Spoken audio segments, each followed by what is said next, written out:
Assalamualaikum warahmatullahi wabarakatuh, and hi everyone. This is a video number 2 for chapter number 6.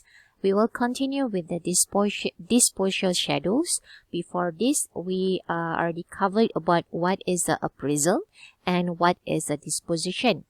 Okay, the actions that you done for dispositions definitely will require you to have a kind of schedule, which is jadual. Okay, jadual perlupusan in Bahasa Melayu. It is actually the control document which contain the appraisal decision and also the prescribed decision action. Okay, when we talk about jadual perlupusan, dia adalah satu dokumen terkawal. Okay, dokumen terkawal yang mana ia mengandungi maklumat berkaitan dengan apa yang telah diputuskan. Okay, berkaitan dengan sesuatu dokumen dan juga menyatakan prescribed disposal action. Maksudnya apa tindakan berkaitan dengan pemusnahan. Certain record will require a period of time to be disposed. Okay, and not only that, okay, there will be the action for disposal. Some document required or some records were required for us only for do a shredding. Okay, kita hanya shred the paper.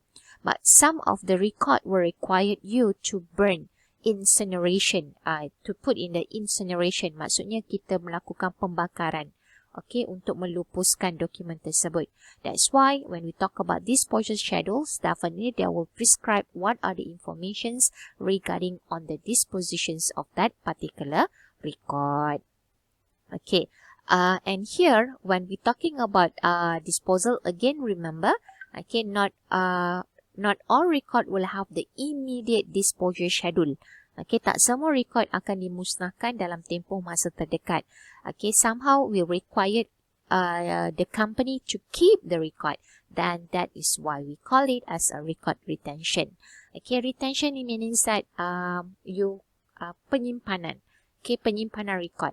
So how long you are going to retain the record? So here, when we talk about record retention, it's actually the established policy and also the procedures for the company to determine, okay, what are the documents that need to be kept, okay, and then when you want to keep that document, where to keep them, and for how long the record will be kept. So they have three important things, that is the policy or the procedures regarding on what are the record you want to keep, okay, where to keep them, and for how long the record will be kept in your company. So the three things here.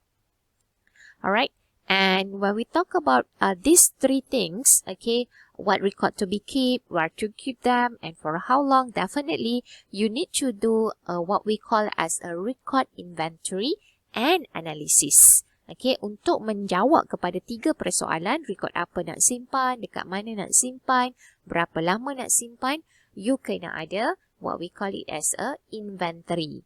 Ataupun kita panggil analysis record. Okay, it should be conducted. Why? Because we want to obtain the informations that we need to prepare for the retention and also the destruction schedule. Okay, record inventory dan juga analisis adalah di mana kita perlu lakukan sebab apa kita nak dapatkan maklumat. Okay, kenapa maklumat ni penting? Sebab maklumat penting untuk kita tentukan, okay, berapa lama record tu untuk disimpan dan untuk menentukan ataupun plan, company untuk plan on the destruction schedule. Destruction schedule maksudnya jadual pelupusan, destruction. When we talk about destructions is actually sama maksud dengan disposition. Destruction, disposition, disregard, all is about pemusnahan record. Alright? Okay, what is the record inventory looks like? Okay, and what are the informations is been detailed in this inventory? Okay, usually it will detail out of the organization's records. Okay, dia akan list down kan apa record inventory, maksudnya inventory berkaitan dengan record.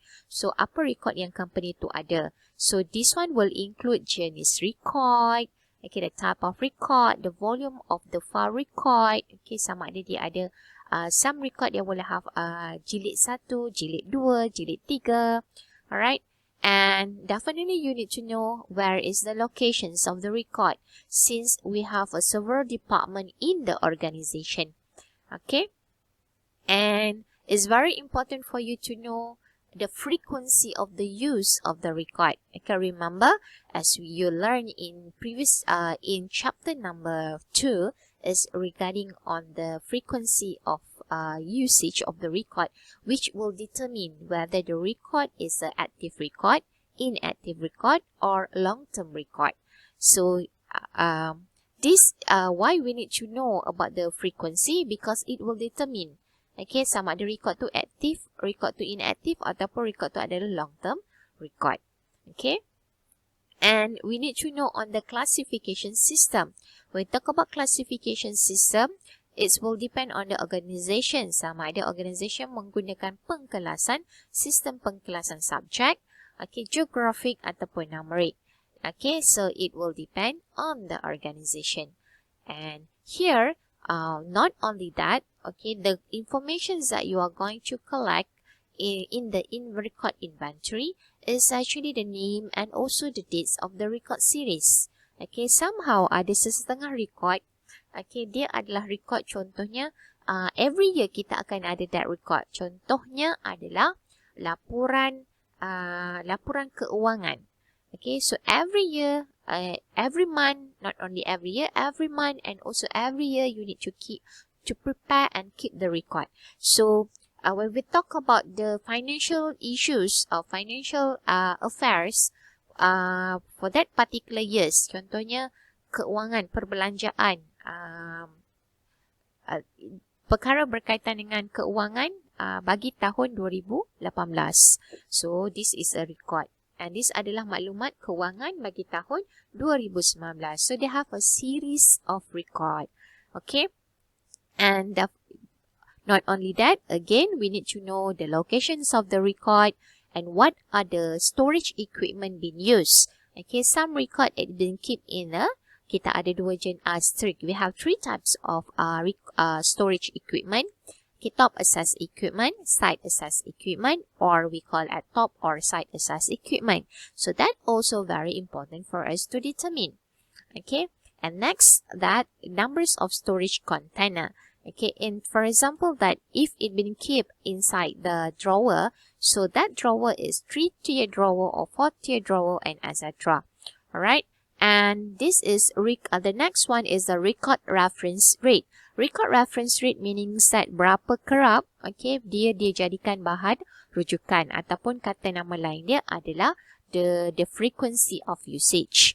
Alright, and we not only that, we need to also write down ataupun record it, okay, the type of record media. Sama ada record tersebut dalam bentuk paper ataupun record tersebut dalam micrographic, okay, micrographic, electronic ataupun secara optical.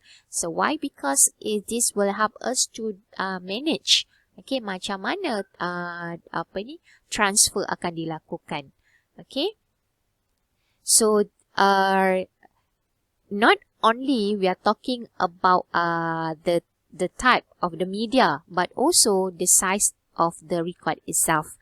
Alright, because it also will determine the storage and also the retrieval of the kata equipment. Contohnya the boxes jenis apa, besar macam mana yang akan kita guna pakai. Okay, next kita kena tahu juga the records housing. Record housing dia maksud dia record tersebut disimpan dalam housing dia apa. Contohnya casing dia apa. Contohnya dia berada dekat dalam dalam bentuk binding. Okay, dalam bentuk kaset and exact. So kenapa? So kalau contoh kaset, okay, kita kena tentukanlah kotak jenis transfer apa yang akan kita sediakan, okay, dan sebagainya.